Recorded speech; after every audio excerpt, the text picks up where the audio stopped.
வணக்கம். உணவே அமிர்தம் நிகழ்ச்சியில் உங்களை சந்திக்கிறதுல ரொம்பவே மகிழ்ச்சி.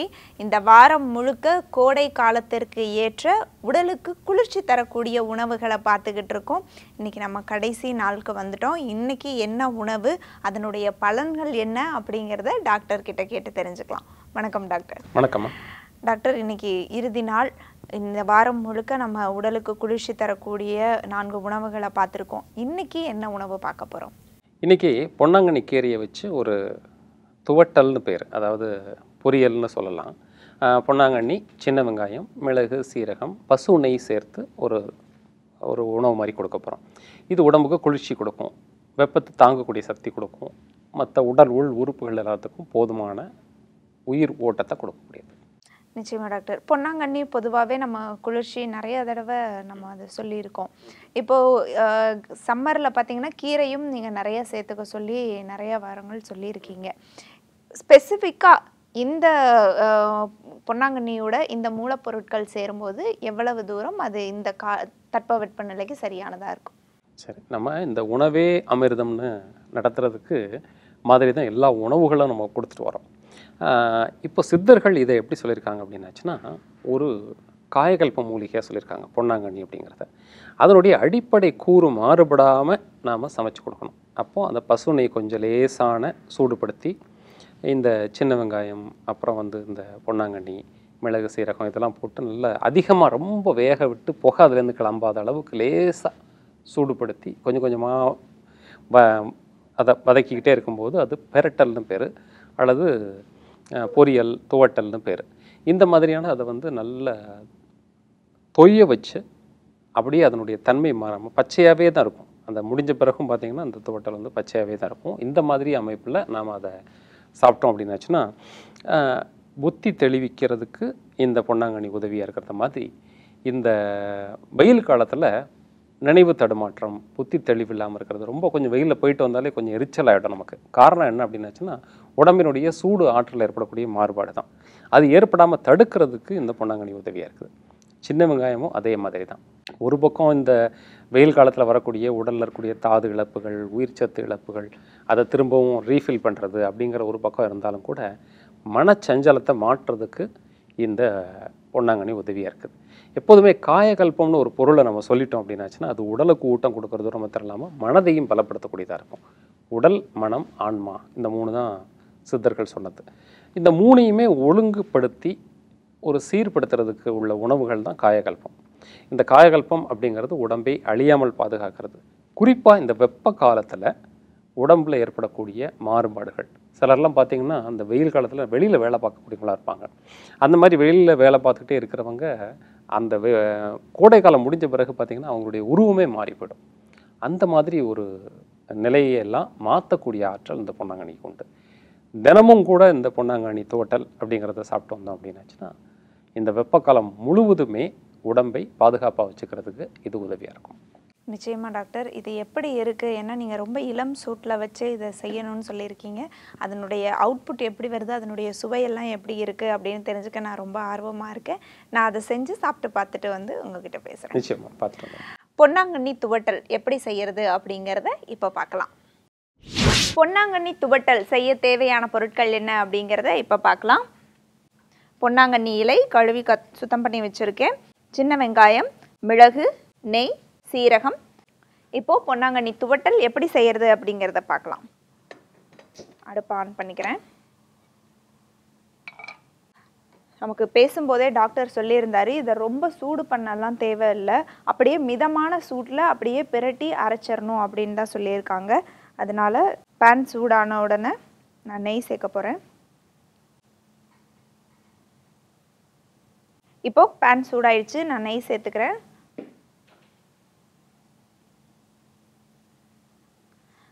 நெய் ரொம்ப சூடாக வேண்டியதில்லை, அப்படியே அந்த மிதமான சூட்லேயே நான் சீரகம், மிளகு காரத்துக்கு ஏற்ற அளவுக்கு சேர்த்துக்கிறேன். லைட்டாக இதை வதக்கிட்டு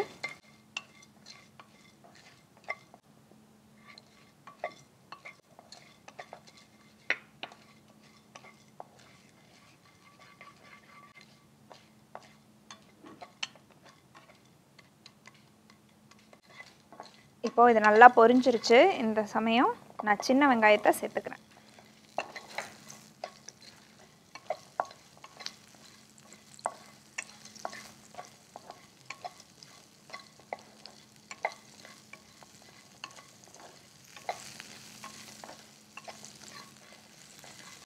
சின்ன வெங்காயம் சேர்த்த உடனேயே நான் இந்த துவையலுக்கு தேவையான உப்பு சேர்த்துக்கிறேன்.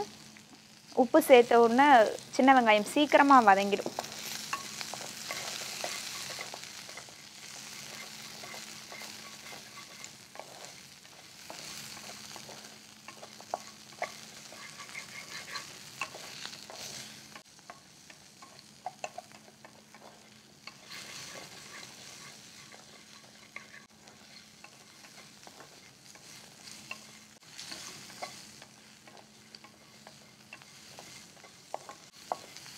இப்போது சின்ன வெங்காயம் நல்லா வதங்கிடுச்சு.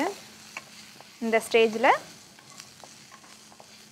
நான் பொன்னாங்கண்ணி இலையை சேர்த்துக்கிறேன்.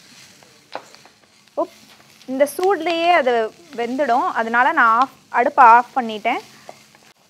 ஏன்னா நமக்கு ஏற்கனவே டாக்டர் சொல்லியிருக்காங்க, பொன்னாங்கண்ணியை ரொம்ப அதிகமான சூட்டில் வச்சு தாளிக்க தேவையில்லை, லைட்டாக பெரட்டி எடுத்தாவே போதும் அப்படின்னு இருக்காங்க. ஸோ இந்த மிதமான சூட்லேயே அது லேசாக வதங்கிடும்.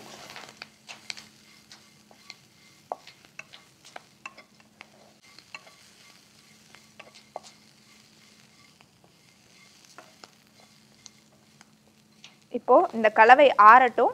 இதை நம்ம துவையலாக அரைக்க போகிறோம். இப்போ இது நல்லா ஆறி இருக்கு. நம்ம இந்த துவட்டலை அரைச்சிக்கலாம்.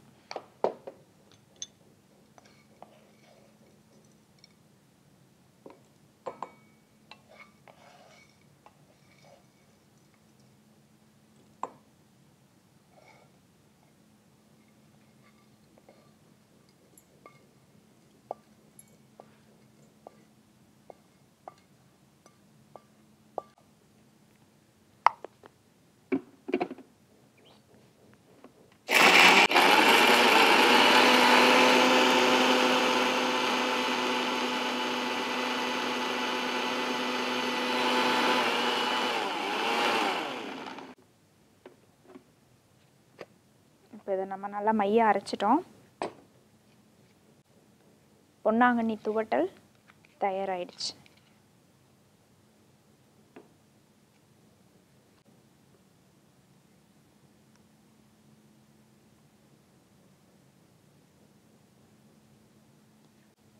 பொன்னாங்கண்ணி துவட்டல் தயாராகிடுச்சு. இப்போ இது எப்படி இருக்குது அப்படிங்கிறத நான் சுவைச்சு பார்த்து சொல்கிறேன்.